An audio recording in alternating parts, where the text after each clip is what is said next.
بیٹھ کر نماز پڑھنا ایک راز ہے جسے 80% لوگ نہیں جانتے۔ نبی کریم صلی اللہ علیہ وآلہ وسلم نے فرمایا، جو شخص بیٹھ کر نماز پڑھتا ہے اللہ تعالیٰ اس کے گھر میں یہ 3 چیزیں نازل فرماتا ہے۔ پہلی چیز کہ اس کے گھر میں غربت۔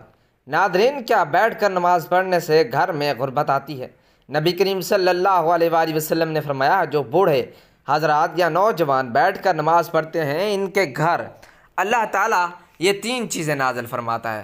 پیارے دوستو، نماز دین کا، اسلام کا سب سے اہم رکن ہے جو بندے کو براہ راست اللہ تعالیٰ سے جوڑتی ہے، لیکن بعض اوقات انسان بیماری، کمزوری یا کسی عذر کی وجہ سے کھڑے ہو کر نماز ادا کرنے سے قاصر ہوتا ہے۔ ایسے میں سوال پیدا ہوتا ہے کہ بیٹھ کر نماز پڑھنے کا کیا حکم ہے؟ کیا یہ جائز ہے؟ کیا اس سے نماز کی فضیلت میں کمی آتی ہے، یا بیٹھ کر نماز پڑھنے سے وہی ثواب ملے گا جو کھڑے ہو کر پڑھنے میں ہے؟ کچھ لوگ یہ سمجھتے ہیں کہ بیٹھ کر نماز پڑھنا صرف بیماروں کے لیے ہے، جبکہ کچھ لوگ بغیر کسی شرعی عذر کے بھی بیٹھ کر نماز ادا کرتے ہیں۔ ایسے میں یہ جاننا ضروری ہے کہ شریعت میں نبی کریم صلی اللہ علیہ وآلہ وسلم نے اس بارے میں کیا حکم فرمایا، صحابہ کرام اور فقہا کا کیا موقف ہے، اور کس حالت میں بیٹھ کر نماز پڑھنا جائز ہے اور کب ناجائز ہو جاتا ہے۔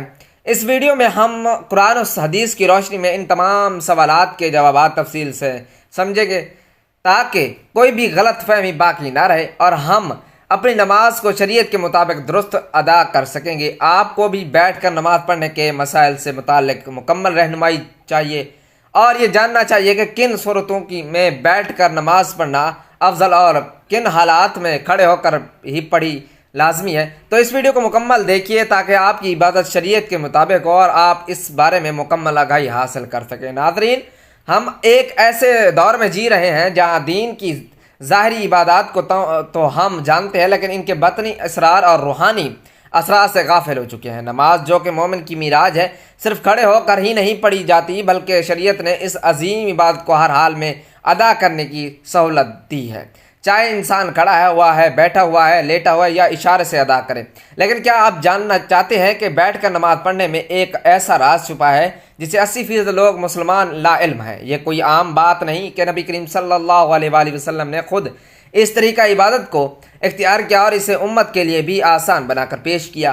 آپ صلی اللہ علیہ وآلہ وسلم کا یہ فرمان ہمیں حیران کر دیتا ہے کہ جو شخص بیٹھ کر نماز پڑھتا ہے اللہ تعالیٰ اس کے گھر میں 3 چیزیں نازل فرماتا ہے۔ سوچئے، یہ ایک ایسا عمل جو بظاہر کمزور یا معذور افراد کے لیے رعایت کے طور پر دیا گیا ہو، اس میں اللہ تعالیٰ نے ایک ایسی روحانی برکتیں چھپا رکھی ہوں جو عام آنکھ سے نظر نہیں آتی۔ یہ وہ نقطہ ہے جس پر اس پوری تحریر کی بنیاد رکھی گئی ہے۔ آج ہم صرف نماز کے ظاہری پہلو پر بات کرتے ہیں، کتنی رکعت، کون سا وقت، کون سی دعا، لیکن نماز کا جو روحانی پہلو ہے، جو دل کو نرم کرتا ہے، آنکھوں کو نم کرتا ہے، جو رب سے تعلق کو مضبوط کرتا ہے، اس پر بات کرنا جیسے ہماری عادت سے نکل چکا ہے۔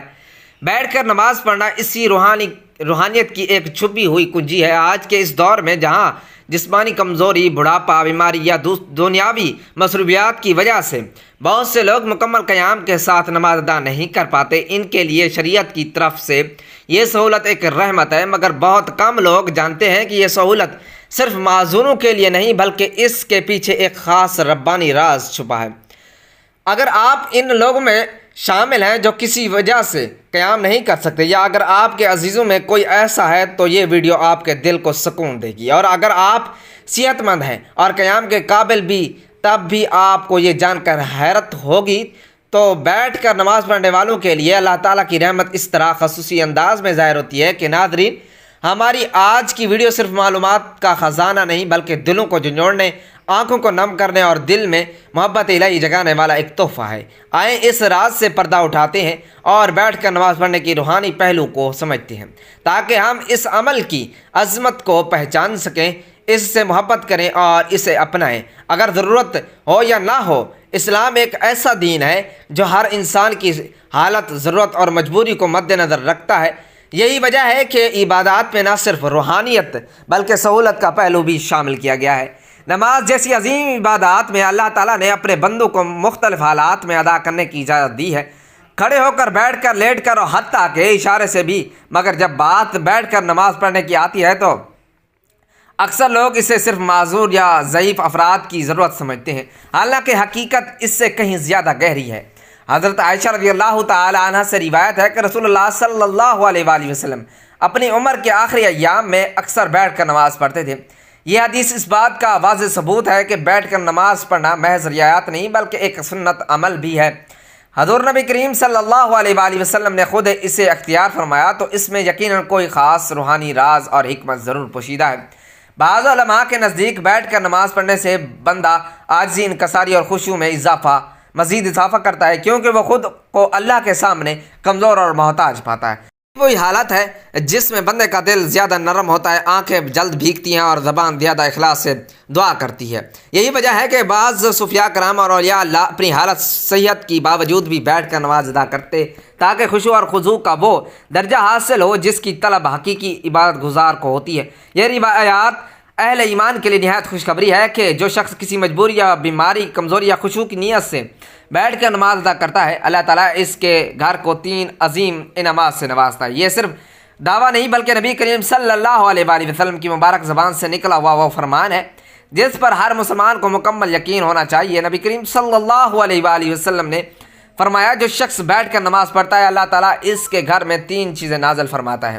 نمبر 1 غربت کو دور کر دیتا ہے، نمبر 2 بیماری کو دور کر دیتا ہے، نمبر 3 اور اللہ اور گھر میں سکون اور رحمت نازل فرماتا ہے۔ یہ الفاظ گو کہ سادہ ہیں مگر ان میں جو روحانیت خزانہ چھپا ہے وہ بے حد قیمتی ہے، اور ان 3 انعامات پر غور کیا جائے تو اندازہ ہو جاتا ہے کہ یہ انسان کی زندگی کے سب سے بڑے مسائل کا حل ہے۔ غربت نہ صرف مالی کمی کو کہتے ہیں بلکہ زندگی کی ہر تنگی، ہر محرومی اور ہر بیکار پن بھی در حقیقت غربت ہی کی مختلف صورتیں ہیں۔ جو شخص بیٹھ کر خشوع سے نماز ادا کرتے ہیں اللہ تعالیٰ اس کے رزق میں برکت پیدا کرتا ہے۔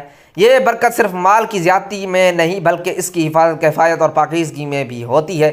ایسے گھروں میں رزق کم ہو تب بھی برکت سے کافی ہوتا ہے اور کبھی بھی بھوک، سوال یا ذلت کی نوبت نہیں آتی۔ بعض لوگ جسمانی کمزوری یا دائمی بیماری کی حالت میں قیام نہیں کر سکتے۔ ان کے دل میں یہ خیال آتا ہے کہ شاید ان کی عبادت ناقص ہے یا اللہ کو کم پسند ہے، حالانکہ حقیقت اس کے برعکس ہے۔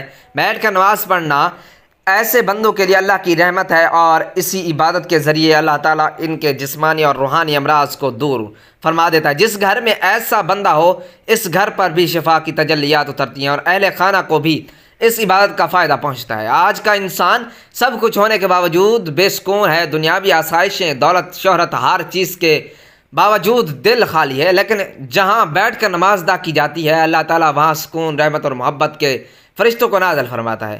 ایسے گھروں میں روحانی ماحول پیدا ہوتا ہے جہاں دلوں کو سکون ملتا ہے، بچے صالح بنتے ہیں اور زبانوں پر نرمی اور ذکر الہی جاری رہتا ہے۔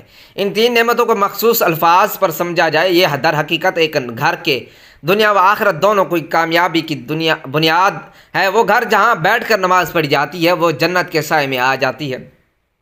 ناظرین، اللہ تعالیٰ نے نماز کو بندے کے لیے ایک عبادت اور اس کے ساتھ تعلق مضبوط کرنے کا ذریعہ بنایا ہے۔ یہ روحانی سکون، برائیوں سے بچاؤ، نظم و ضبط اور آخرت میں کامیابی کا سبب بنتا ہے۔ نماز دل کو سکون دیتی ہے، گناہوں کی معافی کا ذریعہ بنتی ہے اور انسان کو اللہ تعالیٰ کی یاد میں رکھتی ہے تاکہ وہ برے کاموں سے دور رہے۔ نماز شکر گزاری کا بہترین طریقہ ہے کیونکہ اللہ تعالیٰ نے ہمیں بے شمار نعمتیں دی ہیں اور نماز کے بذریعے ہم اس کا شکر ادا کرتے ہیں۔ یہ انسان میں عاجزی اور انکساری پیدا کرتی ہے کیونکہ وہ اللہ تعالیٰ کے سامنے جھک کر اپنے کمزوری کا اعتراف کرتا ہے، اور یہ قبولیت کا ذریعہ بھی ہے کیونکہ ہر نماز کے بعد رب تعالیٰ سے مانگنے کا بہتر وقت ہوتا ہے۔ نماز جسمانی صحت کے لیے بھی فائدہ مند ہے کیونکہ اس کے مختلف ارکان جیسا کہ رکوع اور سجدہ جسم کو متحرک رکھتے ہیں اور جسمانی نظام کو درست رکھنے میں مدد دیتے ہیں۔ نماز اللہ تعالیٰ سبحانہ و تعالیٰ کے قرب کا ذریعہ ہے کیونکہ جب بندہ سجدے میں جاتا ہے تو وہ اپنے رب کے سب سے زیادہ قریب ہوتا ہے۔ یہ دنیاوی پریشانیوں اور غموں سے نجات دلاتی ہے کیونکہ جب بندہ اللہ تعالیٰ کے سامنے کھڑا ہو کر اس سے بات کرتا ہے تو اس کے دل میں سکون اور اطمینان ملتا ہے۔ یہ صبر اور استقامت سکھاتی ہے کیونکہ نماز کے ذریعے بندہ ہر حال میں اللہ تعالیٰ پر بھروسہ رکھنا سیکھتا ہے۔ یہ وقت کی پابندی اور نظم و ضبط کی عادت ڈالتی ہے کیونکہ دن میں 5 وقت مخصوص اوقات پر نماز پڑھنے سے انسان میں نظم و ضبط پیدا ہوتا ہے۔ نماز اللہ کی رحمتوں اور برکتوں کو کھینچ لاتی ہے کیونکہ جو شخص نماز پڑھتا ہے اس پر اللہ تعالیٰ کی خاص رحمت اور حفاظت ہوتی ہے۔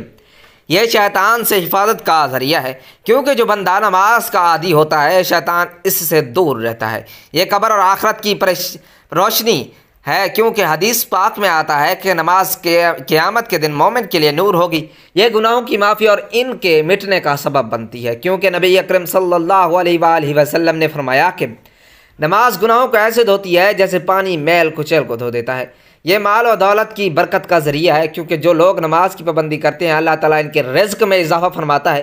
یہ معاشرتی برائیوں سے بچاتی ہے، کیونکہ جو شخص نماز پڑھتا ہے وہ چوری، جھوٹ، ظلم اور بے حیائی سے بچنے کی کوشش کرتا ہے، کیونکہ جو شخص نماز پڑھتا ہے اس کا دل اللہ تعالیٰ کی طرف سے صحیح فیصلے کرنے کے لیے روشن ہو جاتا ہے۔ یہ غربت اور تنگ دستی سے نجات کا ذریعہ بنتی ہے، کیونکہ جو لوگ نماز قائم کرتے ہیں اللہ سبحانہ و تعالیٰ ان کے رزق میں کشادگی فرماتا ہے۔ اللہ تعالیٰ کے عذاب سے حفاظت کا ذریعہ ہے، کیونکہ جو نماز کی پابندی کرتا ہے اللہ تعالیٰ اسے دنیا اور آخرت کے عذاب سے بچا لیتا ہے۔ یہ قبر کی وحشت اور اندھیرے سے نجات کا سبب بنتی ہے، کیونکہ حدیث پاک میں آتا ہے کہ نماز قبر میں روشنی بن کر آتی ہے۔ یہ دل کی سختی کو ختم کر کے انسان کو نرم مزاج اور دوسروں کے ساتھ حسن سلوک کرنے والا بناتی ہے۔ یہ تمام انبیاء علیہ السلام کی سنت اور تعلیمات کا خلاصہ ہے، کیونکہ ہر نبی نے اپنی امت کو نماز کی تاکید کی ہے۔ یہ اللہ تعالیٰ کے ساتھ محبت کو بڑھاتی ہے، کیونکہ جو شخص نماز میں اللہ تعالیٰ سے راز و نیاز کرتا ہے اس کا دل اللہ تعالیٰ کی محبت سے بھر جاتا ہے۔ یہ دنیا میں کامیابی اور آخرت میں جنت کے حصول کا بہترین ذریعہ ہے، کیونکہ اللہ تعالیٰ نے جنت کا ان لوگوں کے لیے وعدہ کیا ہے جو نماز کی پابند ہے۔ جو نماز ایمان کی پہچان ہے، کیونکہ جو شخص اللہ تعالیٰ کے سامنے جھکتا ہے وہی سچا مومن ہوتا ہے۔ یہ جہنم کی آگ سے ڈھال ہے، کیونکہ جو نماز قائم کرتا ہے اللہ تعالیٰ اسے عذاب سے محفوظ رکھتا ہے۔ یہ زندگی کا نظم و ضبط ہے، کیونکہ 5 وقت نماز پڑھنے والا کبھی وقت ضائع نہیں کرتا، کیونکہ سب سے پہلے نماز کا حساب ہوگا اور جو اس میں کامیاب ہوگا اس کے لیے آگے سب کچھ آسان ہو جائے گا۔ یہ شیطان کا توڑ ہے، کیونکہ جو نماز پڑھتا ہے شیطان اس سے دور بھاگتا ہے۔ یہ بندے اور رب العزت کے درمیان سب سے مضبوط رشتہ ہے، کیونکہ جب کوئی نماز میں کھڑا ہوتا ہے وہ براہ راست اللہ تعالیٰ سے باتیں کر رہا ہوتا ہے۔ آپ صلی اللہ علیہ وآلہ وسلم نے فرمایا قیامت کے دن سب سے پہلے نماز کا حساب لیا جائے گا۔ اگر نماز درست ہوئی تو باقی اعمال بھی درست ہوں گے، اگر نماز خراب ہوئی تو باقی اعمال بھی خراب ہوں گے۔ آپ صلی اللہ علیہ وآلہ وسلم نے فرمایا نماز جنت کی کنجی ہے۔ آپ صلی اللہ علیہ وآلہ وسلم نے فرمایا تمہارا کیا خیال ہے کہ اگر تمہارے دروازے پر نہر ہو اور تم اس میں روزانہ 5 مرتبہ غسل کرو تو کیا تمہارے جسم پر کوئی میل باقی رہے گی؟ صحابہ کرام نے عرض کیا بالکل نہیں۔ تو آپ صلی اللہ علیہ وآلہ وسلم نے فرمایا یہی حال 5 وقت کی نماز کا ہے، اللہ تعالیٰ ان کے ذریعے گناہوں کو مٹا دیتا ہے جیسے پانی میل کو بہا دیتا ہے۔ آپ صلی اللہ علیہ وآلہ وسلم نے فرمایا بندہ اپنے رب کے سب سے قریب اس وقت ہوتا ہے جب وہ سجدے میں ہوتا ہے، لہٰذا اس وقت زیادہ دعا کیا کرو۔ آپ صلی اللہ علیہ وآلہ وسلم نے فرمایا ہمارے اور ان کفار کے درمیان جو چیز فرق کرتی ہے وہ نماز ہے، جس نے اسے چھوڑ دیا اس نے کفر کیا۔ آپ صلی اللہ علیہ وآلہ وسلم نے فرمایا جو شخص نماز کا اہتمام کرتا ہے اس کا دین مکمل ہے، اور جو نماز کو ضائع کرتا ہے اس کا دین ناقص ہے۔ آپ صلی اللہ علیہ وآلہ وسلم نے فرمایا جب انسان کو قبر میں رکھا جاتا ہے تو اس کے ساتھ اس کے نیک اعمال ہوتے ہیں، اگر وہ نمازی تھا تو نماز اس کی حفاظت کرتی ہے۔ اگر آپ صلی اللہ علیہ وآلہ وسلم نے فرمایا اللہ تعالیٰ سے ڈرو اور نماز کو لازم پکڑو کیونکہ یہ دل کی سختی کو دور کرتی ہے۔ آپ صلی اللہ علیہ وآلہ وسلم نے فرمایا جو شخص وضو کرے اور اچھی طرح وضو کرے پھر 2 رکعت اس طرح پڑھے کہ اس میں کوئی دنیاوی خیال نہ آئے تو اس کے تمام پچھلے گناہ معاف کر دیے جاتے ہیں۔ آپ صلی اللہ علیہ وآلہ وسلم نے فرمایا نماز مومن کی معراج ہے۔ آپ صلی اللہ علیہ وآلہ وسلم نے فرمایا جو شخص 5 وقت نماز پڑھتا ہے قیامت کے دن اس کا چہرہ چمک رہا ہوگا۔ بیٹھ کر نماز پڑھنا جائز ہے لیکن اس کی اجازت مخصوص حالات میں ہے۔ اگر کوئی شخص بیماری، بڑھاپے، کمزوری یا کسی ایسی جسمانی تکلیف میں مبتلا ہے جس کی وجہ سے کھڑے ہو کر نماز پڑھنا مشکل ہو تو وہ بیٹھ کر نماز ادا کر سکتا ہے۔ اگر کھڑے ہونے کی بالکل طاقت نہ ہو تو مکمل بیٹھ کر نماز پڑھنی جائز ہے۔ اگر کچھ دیر کھڑے ہونے کی طاقت ہو تو جہاں تک ممکن ہو کھڑے ہو کر نماز پڑھنی چاہیے اور باقی حصے میں بیٹھ جانا چاہیے۔ نفلی نماز بیٹھ کر پڑھنا جائز ہے چاہے صحت مند ہو، لیکن کھڑے ہو کر پڑھنے کی نسبت ثواب آدھا ہوگا۔ اگر کھڑے ہونے میں شدید تکلیف ہو تو بیٹھ کر نماز پڑھنا جائز ہے۔ اگر ممکن ہو تو زمین پر آلتی پالتی مار کر بیٹھا اور رکوع سجدے عام طریقے سے کریں۔ اگر سجدہ کرنے میں دشواری ہو تو رکوع اور سجدے کے لیے اشارہ کریں، سجدہ رکوع سے زیادہ جھک کر کریں، زمین پر بیٹھنا مشکل ہو تو کرسی پر بھی نماز ادا کی جا سکتی ہے، مگر سجدہ کرنے کے لیے سر کو نیچے جھکایا جائے۔ اللہ تعالیٰ کا فرمان ہے کہ ترجمہ پس اللہ سے ڈرو جتنا تم سے ہو سکے۔ رسول اللہ صلی اللہ علیہ وآلہ وسلم نے فرمایا نماز کھڑے ہو کر پڑھو، اگر طاقت نہ ہو تو بیٹھ کر ہو، اور اگر یہ بھی ممکن نہ ہو تو پہلو کے بل لیٹ کر نماز پڑھو۔ بیٹھ کر نماز پڑھنا شرعی طور پر جائز ہے، مگر اس وقت جب واقعی معقول عذر ہو، بغیر کسی وجہ کے فرض نماز بیٹھ کر پڑھنا درست نہیں، لیکن نفل نماز بیٹھ کر پڑھ سکتے ہیں چاہے صحت مند ہو۔ دعا ہے کہ اللہ رب العزت ہم سب کو 5 وقت کی نماز باجماعت ادا کرنے کی توفیق اور طاقت اور توفیق عطا فرمایا، ہم سب کو صحت کاملہ عاجلہ عطا فرمایا، آمین ثم آمین۔ میری اللہ تعالیٰ سے دعا ہے کہ اللہ تعالیٰ میرا سنانا اور آپ کا سننا اپنی پاک بارگاہ الہی میں قبول و منظور فرمائے، جو مانگا مقدر فرمائے، جو نہیں مانگ سکے بن مانگے عطا فرمائے۔ اللہ تعالیٰ نیکی کی بات کو سننے سمجھنے اور اس پر عمل کرنے کی توفیق عطا فرمائے۔ ناظرین، اگر آپ کو آج کی ویڈیو اچھی لگی ہے تو ویڈیو کو لائک کریں، شیئر کریں اور کمنٹس باکس میں اپنی رائے کا اظہار ضرور کریں۔